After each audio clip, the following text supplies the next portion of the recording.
Hey everyone, is there a shift happening in the Gulfront condo market? I see the numbers are in for Aqua for April 2022. I'm Craig Duran with the Duran Group at Berkshire Hathaway Home Services. I want to show you a few things that are definitely worth paying attention to in the market.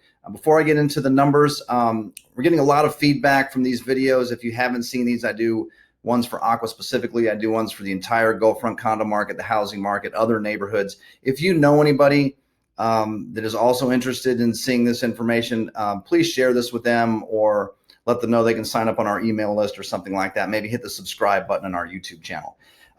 Let's get right to the numbers. There's a lot I think that's worth paying attention to. I haven't dug into the numbers for Aqua for you guys very recently. So first thing, just conceptually, markets and real estate markets don't shift from extremely hot to extremely cold overnight very often.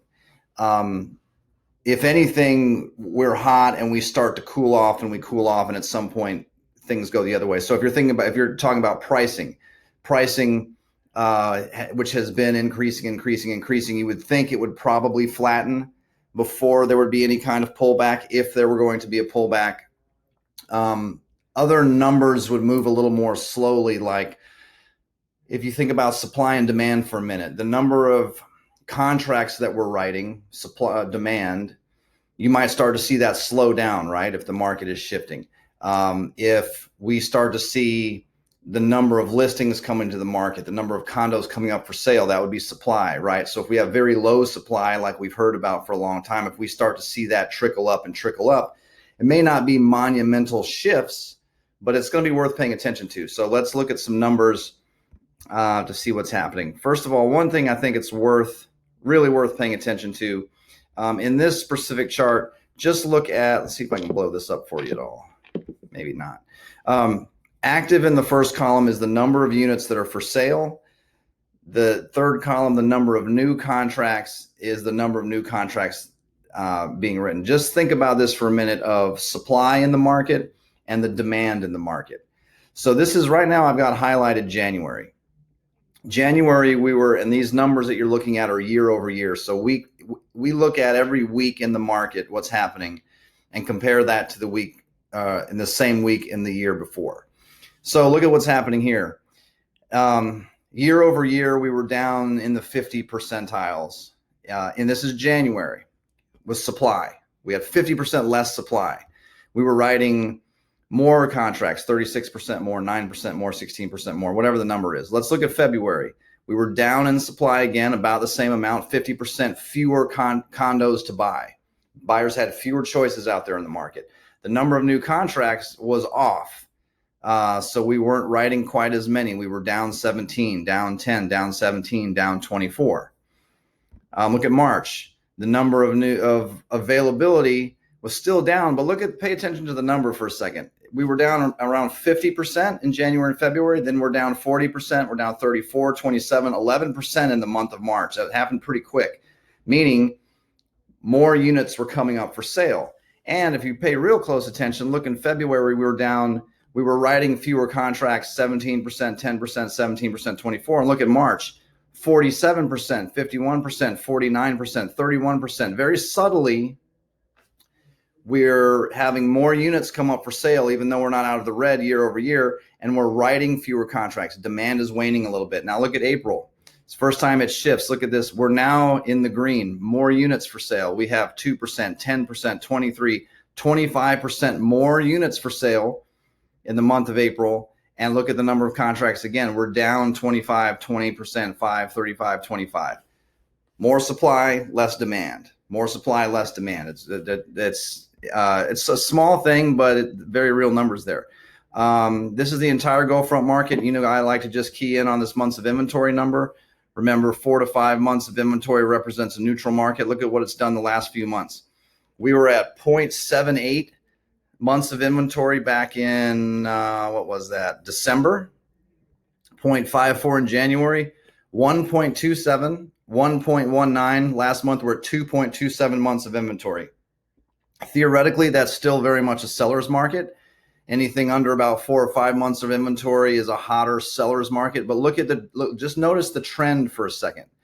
If 0.54 was in December, if you think about it in terms of percentages, we were more than twice as slow the next month.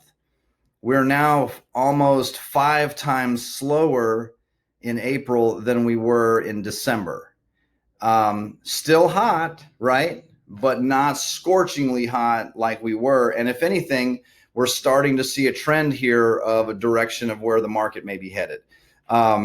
If we look at Aqua specifically, it's going to mirror, there's not as much data to analyze. It's somewhat going to mirror the overall market.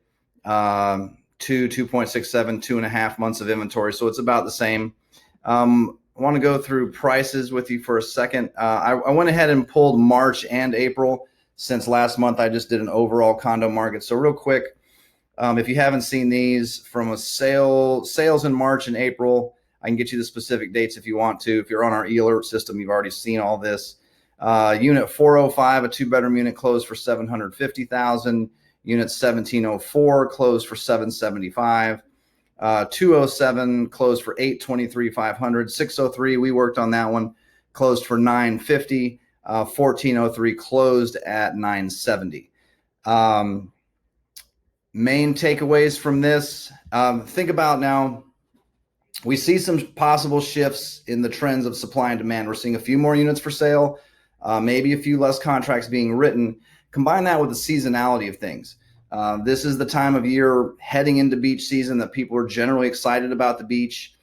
Either they've been thinking about buying a place for a long time, maybe some of these other factors related to the pandemic have people wanting to do something. And so it's one of the 2 times of the year we sell most of our condos. Coming into beach season, there's a big rush. People can use it right away. They can rent it right away. Coming out of the season, August, September is another little bit of rush, although that buyer is a little less motivated, will negotiate a little bit more. So supply is ticking up a little, demand's waning a little bit. I would anticipate that supply, in fact, let's look at it on a chart. I would anticipate that supply might continue to drift up some when we start looking at numbers, May, June, and July especially. Let me see if I can find it in the chart and explain why. Last year, here is April, May, June, July, August. Look how quickly that supply ballooned. The main reason for that is not as much because there are more units coming on the market for sale. It has as much to do with the amount of contracts being written. It's just hard for us to show a buyer everything they may want to purchase in the summer months because everything is so rented. So it wouldn't be surprising to see supply continue to move up again like that, just for those reasons. So if the market looks like it has some momentum of adding supply and we add some more supply to the market, if we added at the pace we added it last year, we could very quickly get to heading towards neutral market territory, much less of a seller's market. Maybe we even drift past that into buyer market territory come towards the end of the season. The main takeaway from this, if you're thinking about selling, this is some pretty specific data.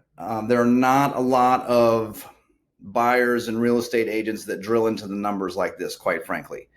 So they don't feel this yet. There are a lot of places across the country that still, where the market is still red hot. I was at a meeting last week with some top agents from across the country. I was in an office where the agent there had sold 2,100 homes with her team last year, meeting with people from San Diego, Philadelphia, Washington, D.C., Toronto, Atlanta, Orlando, and hearing story after story of still buyers had to make offers with no contingencies, no inspection contingencies, that kind of thing. Most of those discussions were based around primary residences, though, people needing a place to live. Condo market is very different than that. So all that being said, if you're thinking of selling, there are a lot of signs right here that point to you're going to have more. It's very possible you'll have more and more and more competition over the next few months. So if you're thinking about selling in 2022, you may want to think about starting the process sooner than you might have. A lot of people like to start it at the end of rental season. Some people don't call the real estate office until almost Labor Day to start the process to get through most of the revenue of the season. But think about this, two things. You have the market is working against you a little bit right now. Supply numbers are ticking up, so you'll have more competition. Also, it still does take some time to get photos, videos, get marketing in place, get people to absorb that. And if supply is moving up, it probably will slow the process down even a little bit more. So think about starting the process a little sooner. Ideally, you're starting it now before you have too much competition. But if you want to wait through the season, start thinking about making those calls and arranging for marketing end of June, early July. It'll take a couple weeks to get everything in place and get it right, and you'll sort of beat that rush to the market that may come towards the end of rental season. So it's almost 11 minutes of stuff. I know it's a lot. I hadn't gone deep into Aqua in a while for you, so I wanted to make sure you guys had that. Again, if you know anybody that may value this information or benefit from this, whether it's this specific Aqua video or some of our more overviews of condo markets, housing markets, please share this with them. If you have any questions, please feel free to reach out. My cell number, if you don't have it, is 850-527-0221. Happy to answer any questions that you might have. Again, I'm Craig Duran with the Duran Group of Berkshire Hathaway Home Services. Thanks for watching.